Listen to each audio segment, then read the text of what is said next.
Veliki pozdrav ljudi, dobrodošli u novu epizodu Minecraft preživljavanja ljudi. Danas ćemo igramo Minecraft preživljavanja ljudi. Kao što sam već rekao, znači između epizoda sam dosta igrao sam najmanje po 2-3 sata i na početku klipa imamo jedan pozdrav, to je Matrix Pro Channel, znači on mi je rekao da ga pozdravim, znači evo što se radi između epizoda, prvo sam tu ovo da budu često i dodao sam tepih tu gdje se sjedi, znači to sam dodao ono punu vunu, jer da je malo kod da je propalo, nema veze, ispao sam dodao isto nešto vrlo zanimljivo. Ajde ćeš, znači nalazi se na zidu, gledajte ovo sad. Tada napravio sam mapu, znači evo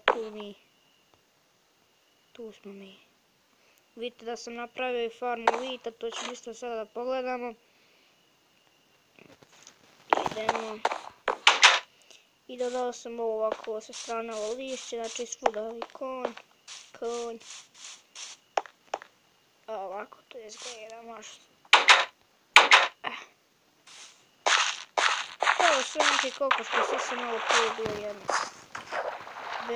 Dakle, to je bilo to do epizoda, ako ste uživali, stavite like, pretplatite na kanal i to je to.